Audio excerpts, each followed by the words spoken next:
Alright guys, welcome back. So today we'll be taking a look at the Jada Toys Ultra Street Fighter 2 Sagat. And so excited for this one because this one is actually one of my favorite characters from the game. I just like the aesthetic and the Muay Thai and everything. Uh, really cool character. And he does look really cool in package. So without further ado, let's crack this package open and see what we get inside. I should mention before opening the package that we only have a few more guys to go. We have Akuma, this mystery character, Balrog, T-Hawk, E-Honda. Pretty much everybody else is out. Imagine that. And Zangief, sorry. Pretty much everybody else is out. Who'd have thought in this day and age that we would actually have our completed Street Fighter roster instead of having companies just cherry picking the best ones and bringing them out. We have all of them because each one of these characters here is somebody's main.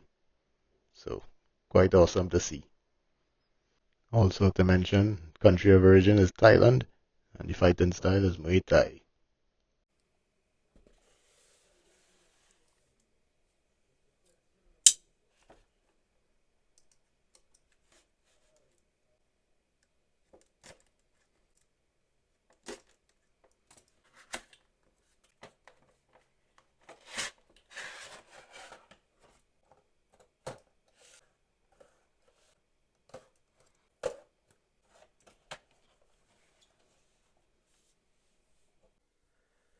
Alright, so getting right into the details on Sagat. You can see the face is really well done. I love the sculpting on it. The eye patch also as well. Actually had the eye patch on mine actually has a little scrape on the bottom there. Some of the paint came off, but it's not that noticeable. The scar on top of the head is actually sculpted in, but the one on the neck is just painted. So you might want to be careful articulating that. Might get scraped off eventually. Getting right down to the chest area, you could see quite a lot of shading going on there. Like more orange tones on the brown skin there. And of course, getting into the main detail on his chest there, the huge scar. Looks really nasty. Feels really nasty too. Looks like it would have hurt quite a lot. You could see they even did shading on the butterfly joints on the inside, which is a nice touch. I have two weird lines on mine on this. Yeah, I don't know why, or if you could see it. They're very faint lines. They're not sculpted in, but it does look like maybe something on the mold, perhaps. You could see more shading going on down the arm there. Getting down to the wraps. Actually has a nice cloth texture on them. Would have been cool if they had done some gray shading on this, on the wraps there. Just to sort of bring it out a little bit. Some of that texturing would have really popped. So getting on down to my first complaint of this figure. They molded the entire fist in white and they painted on the flesh tone, which I think was the wrong way to go.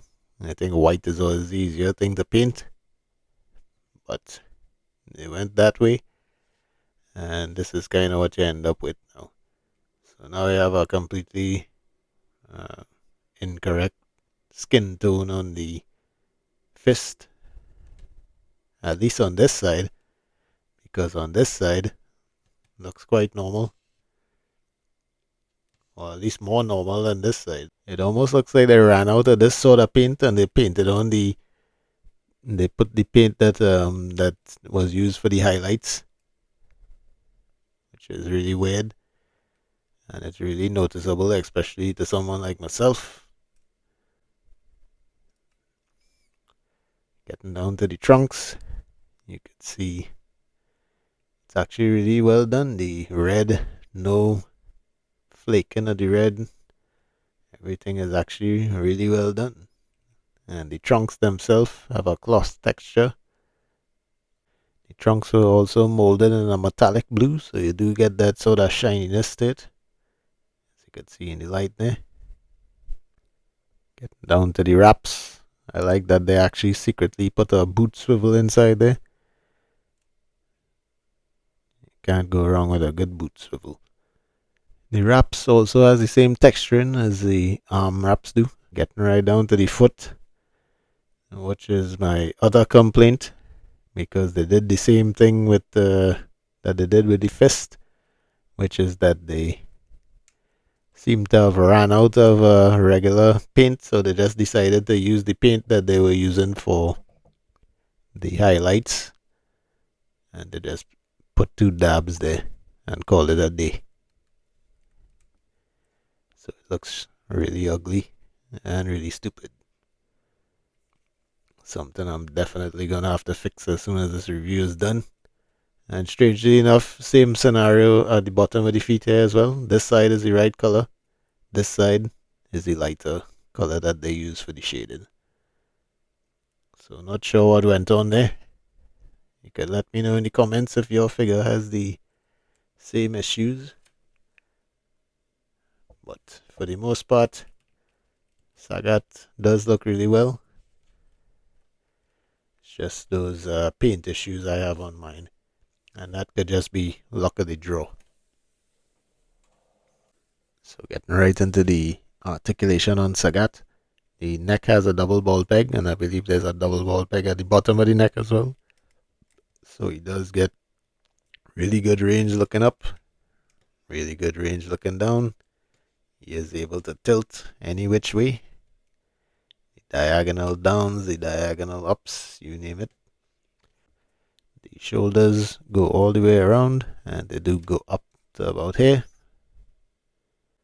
Butterfly joints could actually come forward about this far, go back about this far. So you can get his fists together for that tiger shot pose. There is a swivel at the bicep, and he does have double jointed elbows, really good range. The wrists are hinge and swivel.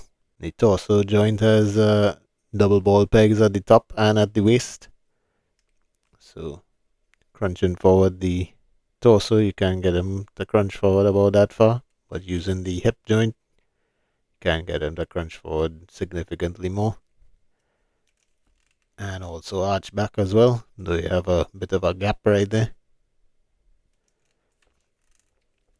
He does also tilt from side to side.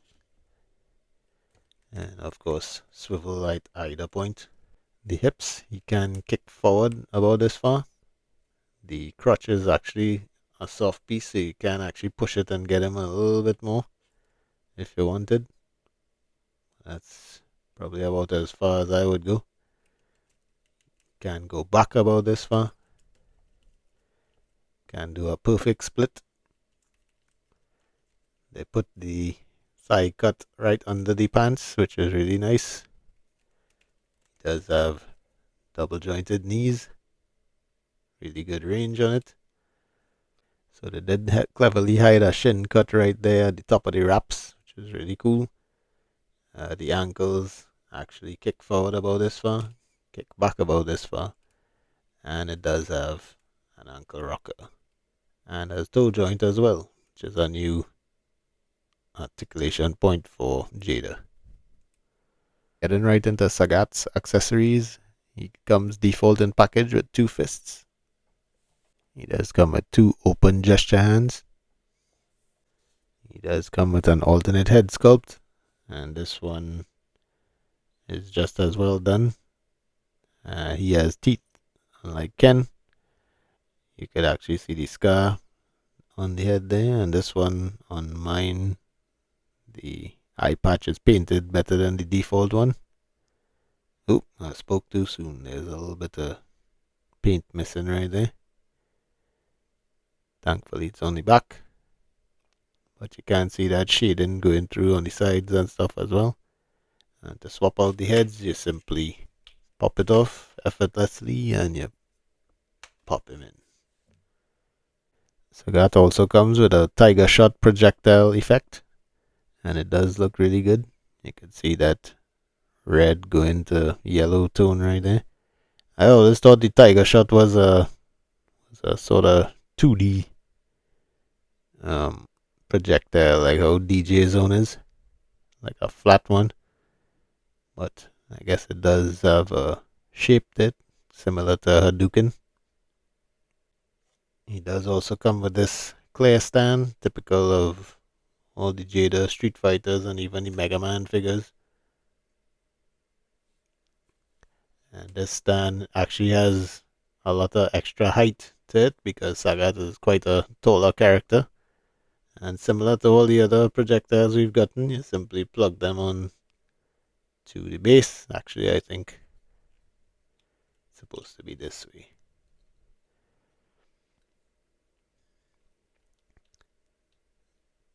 And you plug that on, and there you have that tiger shot displayed. And utilizing all the accessories provided, you can get him in a quite decent tiger shot pose. And you could even have him doing the low tiger shot as well.